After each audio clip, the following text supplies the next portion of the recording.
Hello friends, welcome to Lowcost. Authorities under the Industrial Disputes Act 1947. ഇതൊരു lecture series ആണ്. Law സ്റ്റുഡൻസിനും judicial ആസ്പിറൻസിനും ഒരുപോലെ ഉപയോഗപ്പെടുന്ന ഒരു lecture series ആണ്.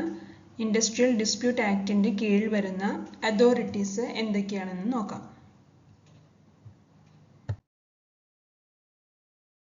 The Industrial Disputes Act 1947 is designed to handle conflicts between employers and workers. Its aim is not only to settle disputes but also to prevent them and to stop unfair labor practices. തൊഴിലാളികളുടെയും തൊഴിലുടമകളുടെയും തമ്മിലുള്ള തർക്കങ്ങൾ കൈകാര്യം ചെയ്യാനായി രൂപീകരിക്കപ്പെട്ടതാണ് industrial dispute act 1947. തർക്കങ്ങൾ ഉണ്ടാകാതിരിക്കാൻ തടയുകയും അന്യായമായ തൊഴിൽ രീതികൾ ഒഴിവാക്കുകയും ചെയ്യുക എന്നതാണ് ഈ ആക്ടിന്റെ ലക്ഷ്യം.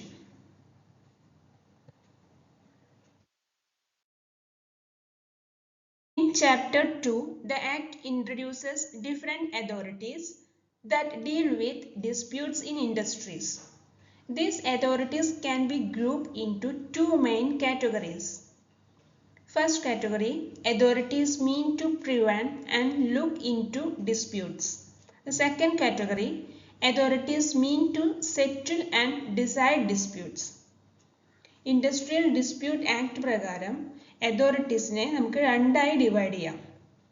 ഒരു ഗ്രൂപ്പ് ഓഫ് അതോറിറ്റീസ് എന്ന് പറയുന്നത് എന്തെങ്കിലും ഡിസ്പ്യൂട്ട് വന്നതിന് ശേഷം അത് സെറ്റിൽ ചെയ്യാനായി രൂപീകരിക്കപ്പെട്ടിട്ടുള്ളതാണ്. അടുത്ത കാറ്റഗറി എയിം ചെയ്യുന്നത് എന്തെങ്കിലും ഡിസ്പ്യൂട്ട് വരുന്നതിനെ പ്രിവെന്റ് ചെയ്യാൻ വേണ്ടിയിട്ടുള്ളതാണ്. ഏതെല്ലാം അതോറിറ്റീസ് ആണ് എന്നുള്ളത് നോക്കാം.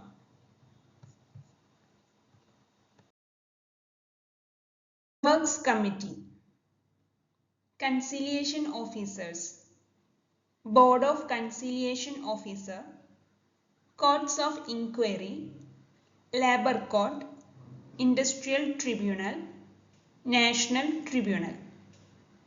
ഇത്രയും അതോറിറ്റീസ് ആണ് ഇൻഡസ്ട്രിയൽ ഡിസ്പ്യൂട്ട് ആക്ടിന്റെ കീഴിൽ വരുന്നത്. ഇനി ഇതെല്ലാം ഓരോന്നും ഡീറ്റെയിൽ ആയിട്ട് നമുക്ക് നോക്കാം.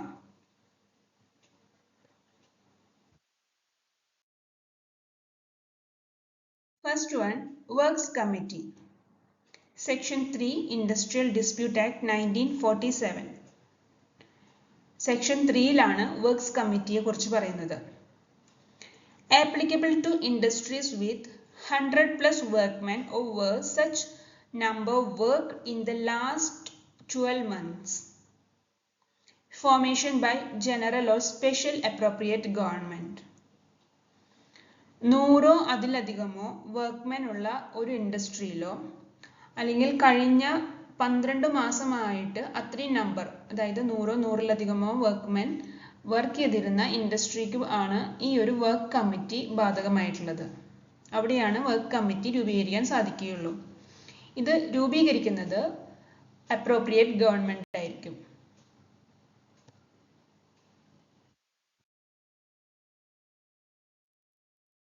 Who are the members? Work കമ്മിറ്റിയിൽ ആരൊക്കെയാണ് മെമ്പേഴ്സ് എന്ന് നോക്കാം. Representatives of employers and workmen. Workmen's representatives not less than employers' representatives. Workmen's representatives selected in consultation with their trade union. Representatives of employers and workmen. Employersന്റെയും workmenന്റെയും representatives-നെ, പ്രതിനിധികളെയാണ് ഇവിടെ members ആയിട്ട് നിയമിക്കുന്നത്. വർക്ക്മെൻസ് റെപ്രസെൻറ്റേറ്റീവ്സിന്റെ number employers റെപ്രസെൻറ്റേറ്റീവ്സിന്റെ നമ്പറിനേക്കാളും താഴെ ആവാൻ പാടില്ല. Workmen's representatives selected in consultation with the trade union. വർക്ക്മെൻസിന്റെ റെപ്രസെൻറ്റേറ്റീവ്സിനെ സെലക്ട് ചെയ്യുന്നത് ഇവരുടെ ട്രേഡ് യൂണിയന്റെ കൺസൾട്ടേഷൻ പ്രകാരമാണ്, നിർദ്ദേശപ്രകാരമാണ്.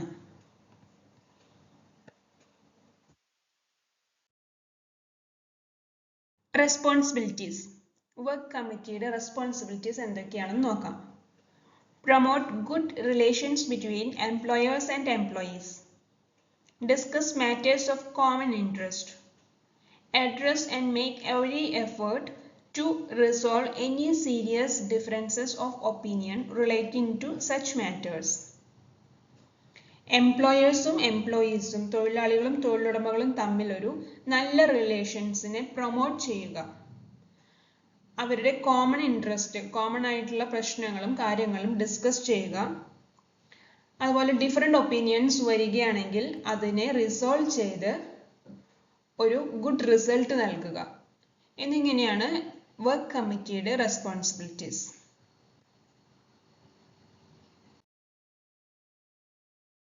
Conciliation Officers. Section 4 Industrial Disputes Act 1947. Industrial Dispute Act Section 4 Conciliation Officers കുറിച്ച് പറയുന്നത്. Appointed by the appropriate government, may be assigned to a particular area or specific industries within an area, can be appointed permanently or for a fixed term, mediate and facilitate the settlement of industrial disputes. Appropriate government ആണ് conciliation ഓഫീസേഴ്സിനെ appoint ചെയ്യുന്നത്. ഇതൊരു particular area അല്ലെങ്കിൽ ഒരു പ്രദേശത്തെ ഒരു പ്രത്യേക ഭാഗത്തോ ചില വ്യവസായങ്ങളിലേക്കോ വേണ്ടി മാത്രമായി കൺസിലിയേഷൻ ഓഫീസേഴ്സിനെ നിയമിക്കുന്നതാണ്. Can be appointed permanently or for a fixed term. Permanent ആയിട്ടോ അല്ലെങ്കിൽ ഒരു പർട്ടിക്കുലർ ടേമിന് വേണ്ടി ടേമിലോ ഇവരെ അപ്പോയിന്റ് ചെയ്യും. ഇൻഡസ്ട്രിയൽ ഡിസ്പ്യൂട്ട്സിനെ സെറ്റിൽ ചെയ്യുക എന്നുള്ള ഒരു ലക്ഷ്യം മാത്രമാണ് ഈ കൺസിലിയേഷൻ ഓഫീസേഴ്സിന് ഉള്ളത്.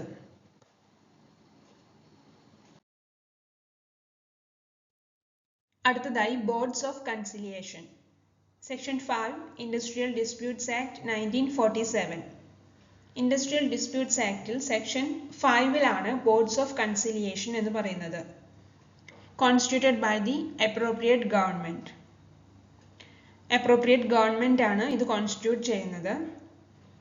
അപ്രോപ്രിയേറ്റ് ഗവൺമെന്റ് എന്നതിന്റെ ഡെഫിനിഷൻ ഈ വീഡിയോ അവസാനമായിട്ട് പറയുന്നുണ്ട്.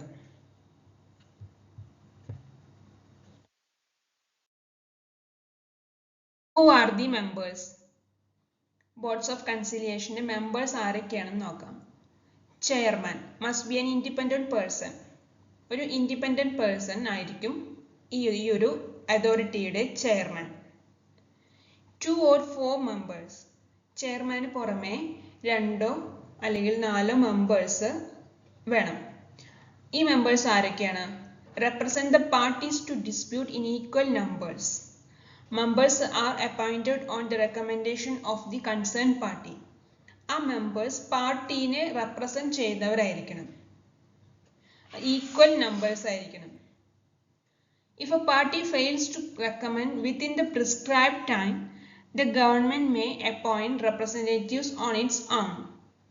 ഒരു പ്രിസ്ക്രൈബ് ടൈമിൽ ഒരു റെപ്രസെന്റേറ്റീവ്സിനെ നിയമിക്കണം എന്നാണ് ആക്ട് പറയുന്നത്.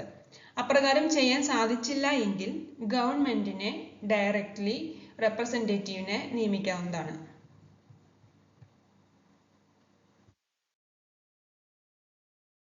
അടുത്തതായി courts of inquiry. Section 6 industrial dispute act 1947. Section 6 courts of inquiry എന്താണെന്ന് പറയുന്നത്. Established by the appropriate government. Appropriate government ആണ് ഇത് എസ്റ്റാബ്ലിഷ് ചെയ്യുന്നത്.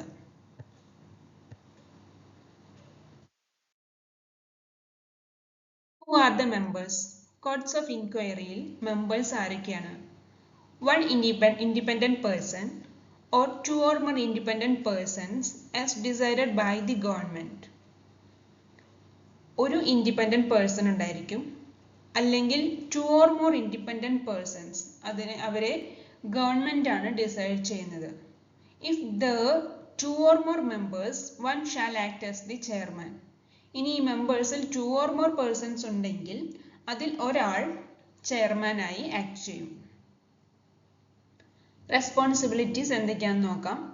Inquire into matters that appear to connected with or relevant to an industrial dispute. ഇതാണ് courts of inquiry. അടുത്തതായി labour courts. Section 7 industrial dispute act 1947. Section 7ലാണ് labour കോഡ്സിനെ കുറിച്ച് പറയുന്നത്. Setup by the appropriate government, consist of one presiding officer. Labour കോർട്ടിനെ appoint ചെയ്യുന്നത് government ആണ്. അവിടെ ഒരു പ്രിസൈഡിംഗ് ഓഫീസർ ആണ് ഉണ്ടായിരിക്കുക. Qualification of presiding officer. ഒരു പ്രിസൈഡിംഗ് ഓഫീസറുടെ ക്വാളിഫിക്കേഷൻസ് എന്തൊക്കെയാണെന്ന് നോക്കാം. He is or has been a judge of a high court. High court judge ആയിരിക്കണം. അല്ലെങ്കിൽ served 3+ years as district or additional district judge. ഏതെങ്കിലും district or additional district judge ആയിരിക്കണം. 3 വർഷത്തെ experience ഉണ്ടായിരിക്കണം.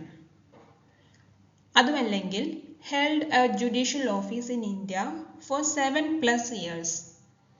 ഇന്ത്യയിലെ ഏതെങ്കിലും ഒരു ജുഡീഷ്യൽ ഓഫീസർ ആയിരിക്കണം. 7 വർഷത്തിൽ കുറയാതെയുള്ള എക്സ്പീരിയൻസ് ഉണ്ടായിരിക്കണം. Was presiding officer of labor court under state or provincial law for 5+ years. 5 വർഷത്തിൽ കുറയാതെയുള്ള ലേബർ കോർട്ട് ഓഫീസർ ആയിരിക്കണം. അല്ലെങ്കിൽ was deputy chief labor commissioner or joint labor commissioner. Deputy chief labour കമ്മീഷണറോ joint labour കമ്മീഷണറോ ആയിരിക്കണം. അവരുടെ യോഗ്യതകൾ എന്ന് പറയുന്നത് ഒരു ലോ ഡിഗ്രി ഉണ്ടായിരിക്കണം.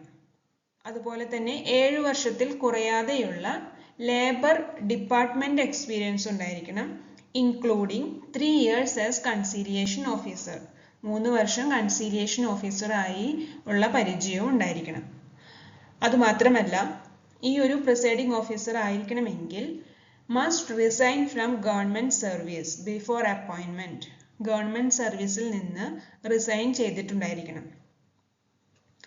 Is an Indian legal service officer grade 3 with 3+ years of experience.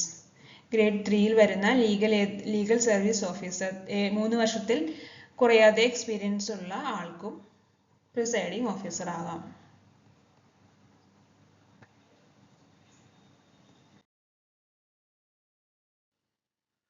ഇനി എന്താണ് റെസ്പോൺസിബിലിറ്റീസ് എന്ന് നോക്കാം. Adjudicate disputes relating to matters in the second schedule. Perform other functions assigned under the Act. ഈ ആക്ട് പ്രകാരം പറയുന്ന second ഷെഡ്യൂളിൽ വരുന്ന മാറ്റേഴ്സിൽ ഉണ്ടാകുന്ന ഡിസ്പ്യൂട്ടിലെ അഡ്ജുഡിക്കേഷൻ ആണ് ലേബർ കോർട്ടിന്റെ റെസ്പോൺസിബിലിറ്റി ആയി പറയുന്നത്. അതുപോലെ ഈ ആക്ട് പറയുന്ന അതർ ഫങ്ഷൻസും ലേബർ കോർട്ടിന്റെ പരിധിയിൽ വരുന്നതാണ്.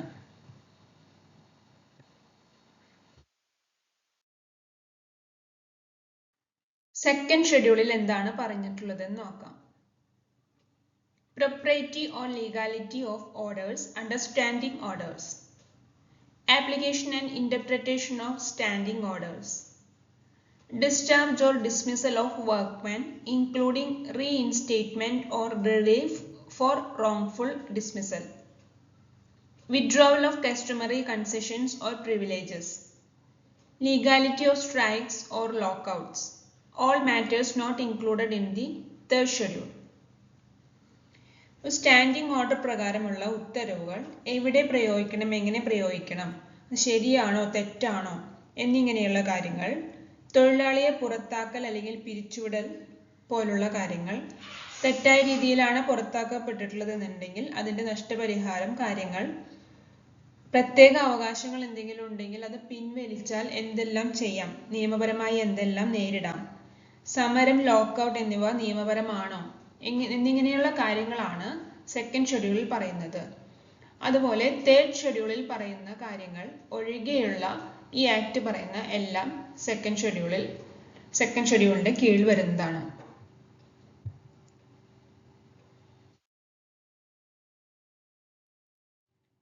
അടുത്തതായി industrial tribunals. Section 7A industrial disputes act 1947. Section 7Aയിലാണ് ഇൻഡസ്ട്രിയൽ ട്രിബ്യൂണൽസിനെ കുറിച്ച് പറയുന്നത്. Constituted by the appropriate government. Consist of one presiding officer appointed by the government. Industrial tribunal labour കോർട്ടിന്റെ പോലെ തന്നെയാണ്, ഏകദേശം ലേബർ കോർട്ടിന്റെ അതേ അധികാരങ്ങൾ തന്നെയാണ് ഇൻഡസ്ട്രിയൽ ട്രിബ്യൂണൽസിന് വരുന്നത്. അത് അപ്രോപ്രിയേറ്റ് ഗവൺമെന്റ് ആണ് അത് കോൺസ്റ്റിറ്റ്യൂട്ട് ചെയ്യുന്നത്. ഇവിടെയും ഒരു പ്രിസൈഡിംഗ് ഓഫീസർ ഉണ്ടായിരിക്കും, ഗവൺമെന്റ് അപ്പോയിന്റ് ചെയ്യുന്ന ഒരു പ്രിസൈഡിംഗ് ഓഫീസർ ഉണ്ടായിരിക്കും.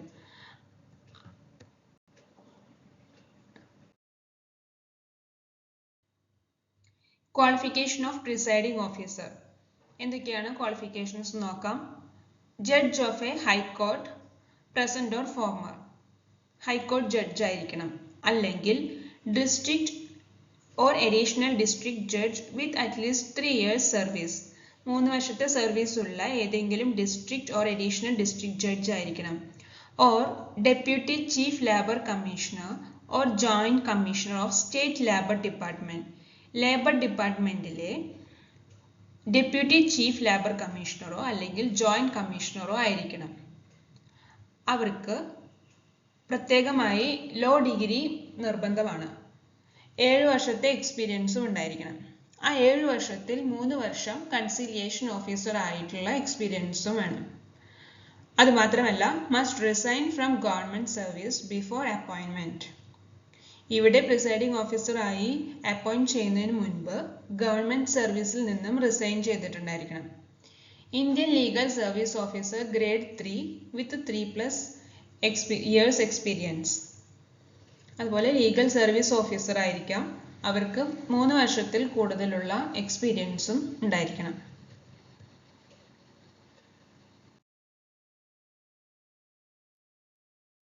എന്താണ് responsibilities? Adjudicate industrial disputes relating to any matter in the 2nd or 3rd schedule. Perform other functions assigned under the Act. ഇവിടെ 2nd ഷെഡ്യൂളിലെയും 3rd ഷെഡ്യൂളിലെയും പറയുന്ന കാര്യങ്ങളിലുള്ള അഡ്ജുഡിക്കേഷൻ ആണ് industrial ട്രിബ്യൂണൽസിന്റെ responsibility.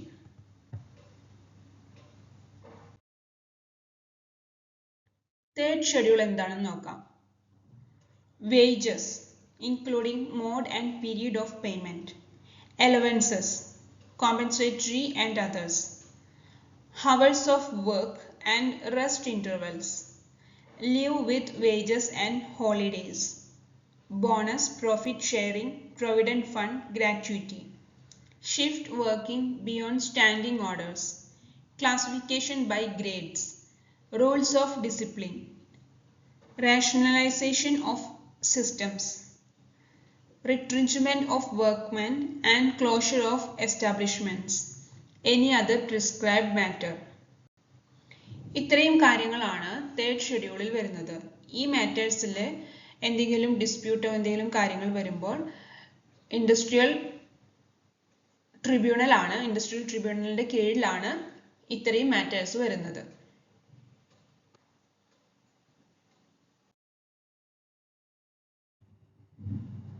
National Tribunal. Section 7B Industrial Disputes Act 1947. National Tribunal വരുന്നത് Section 7B-യിലാണ്. Constituted by the Central Government. Central Government ആണ് ഇത് രൂപീകരിക്കുന്നത്.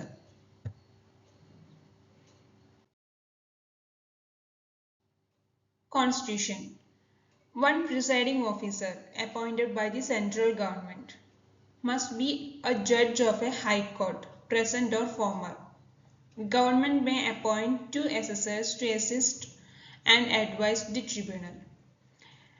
National ട്രിബ്യൂണലിൽ ഒരു presiding officer ആണ് ഉണ്ടായിരിക്കുന്നത്. അത് അപ്പോയിന്റ് ചെയ്യുന്നത് സെൻട്രൽ ഗവൺമെന്റ് ആണ്. അദ്ദേഹം ഏതെങ്കിലും ഹൈക്കോർട്ടിലെ ജഡ്ജ് ആയിരിക്കും, പ്രസന്റ് ഓർ ഫോർമർ ജഡ്ജ് ആയിരിക്കും. അദ്ദേഹത്തിനെ അസിസ്റ്റ് ചെയ്യാനായിട്ട് 2 പേരെയും കൂടി ട്രിബ്യൂണൽ അപ്പോയിന്റ് ചെയ്യുന്നതാണ്.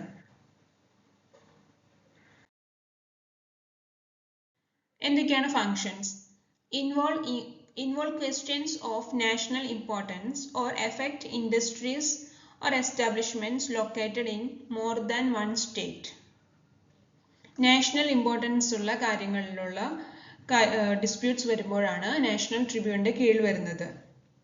Industries located in more than one state, ഒന്നിലധികം സ്റ്റേറ്റുകളിലെ ലൊക്കേറ്റ് ചെയ്തിട്ടുള്ള ഇൻഡസ്ട്രീസിൽ വരുന്ന ഡിസ്പ്യൂട്ടാണ് കൂടുതലായിട്ട് ഇവിടെ കൈകാര്യം ചെയ്യുന്നത്.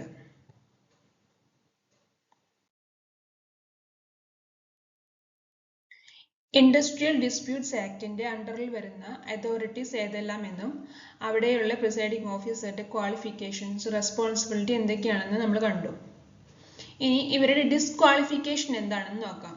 അതിനെക്കുറിച്ച് സെക്ഷൻ 7C പറഞ്ഞിട്ടുള്ളത്.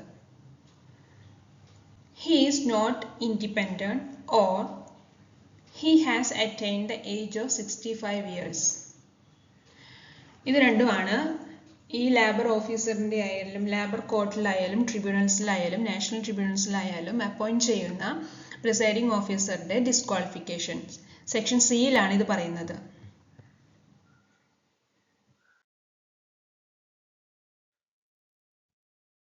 ഇനി കുറച്ച് ഡെഫിനിഷൻസ് നോക്കാം.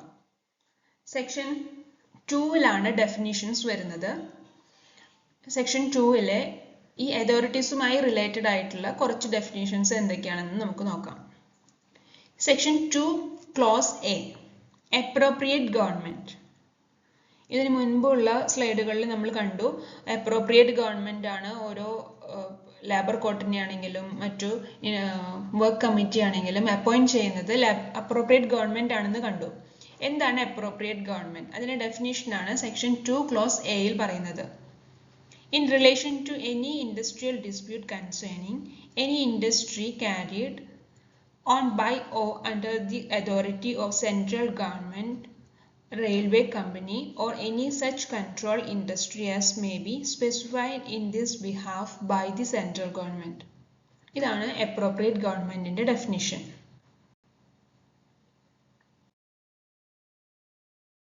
അടുത്തത് section 2 close C board.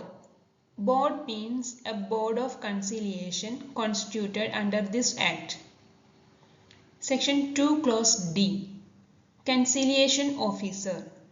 Conciliation officer means a conciliation officer appointed under this act. Section 2 clause E conciliation proceeding. Conciliation proceeding means any proceeding held by a conciliation officer or board under this act.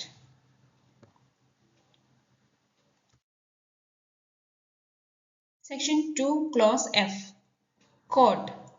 Court means a court of inquiry constituted under this act. Section 2 clause KKB labor court. Labor court means a labor court constituted under section 7 of this act. Section 2 clause R tribunal.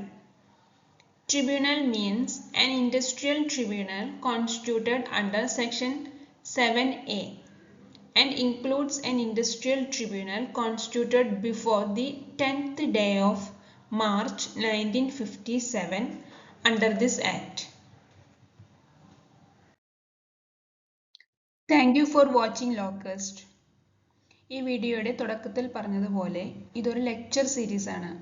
Industrial disputes ആക്ടിന്റെ കീഴിൽ വരുന്ന authorities എന്ന ടോപ്പിക്കിനെ base ചെയ്തിട്ടുള്ള video ആണിത്. ഇത് law സ്റ്റുഡൻസിനും judicial ആസ്പിരൻസിനും ഒരുപോലെ ഉപകാരപ്രദമാകുമെന്നാണ് വിശ്വസിക്കുന്നത്. നിങ്ങൾക്ക് എന്തെങ്കിലും സജഷൻസോ നിർദ്ദേശങ്ങളോ ഉണ്ടെങ്കിൽ കമന്റ് ബോക്സിൽ ഇടാൻ മറക്കരുത്. ഇതുമായി ബന്ധപ്പെട്ട് ഒരു വീഡിയോ കൂടി ലോക്കസ്റ്റ് അടുത്ത് തന്നെ പബ്ലിഷ് ചെയ്യുന്നതായിരിക്കും. Thank you for watching locust. Thank you.